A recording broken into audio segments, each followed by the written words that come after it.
ठाकरेंच्या शिवसेनेच्या संसदीय पक्षाच्या बैठकीला 6 खासदारांची दांडी। गैरहजर खासदारांना कारणे दाखवा नोटीस बजावणार, 7 दिवसात उत्तर न दिल्यास कारवाईचा इशारा।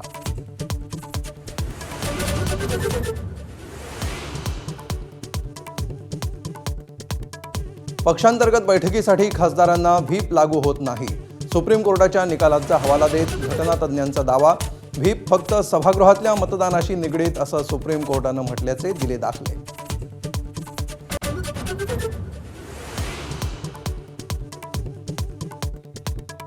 फूट नव्हे याला आम्ही गद्दारी म्हणतो, संजय राऊतांचं वक्तव्य।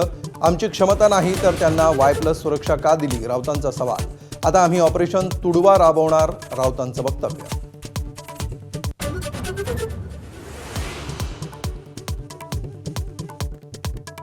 अर्ध्या तासासाठी ईडी CBI हटवा, मी भाजपच्या गिरीश महाजनांना फोडीन, राऊतांचं चॅलेंज। तर राऊतांना योगासनं करण्याची गरज, महाजनांचा पलटवा।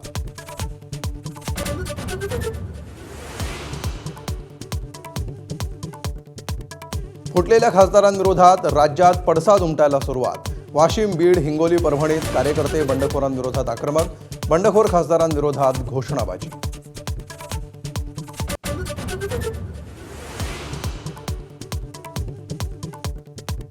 विधान परिषदेच्या 11 जागांसाठी मतदान। छत्रपती संभाजीनगर, जालना मतदारसंघात दुपारी 12 वाजेपर्यंत 52.28% मतदान, तर साकोली मतदान केंद्रावर 100% मतदान पार।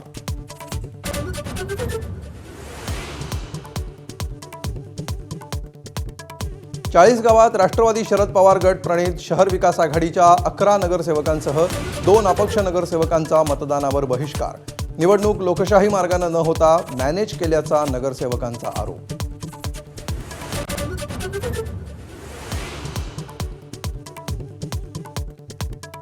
कर्जमाफीच्या मुद्द्यावरून रविकांत तुपकरांचा कार्यकर्ता आक्रमक, मंत्रालयासमोरील झाडावर चढून आंदोलन।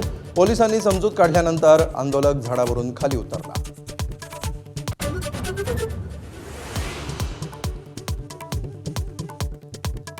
सोन्याच्या दरात 1400 रुपयांची घसरण। सोनं 1,48,600 रुपयांवर, तर चांदी 3,000 स्वस्त। चांदीचे भाव 2,47,000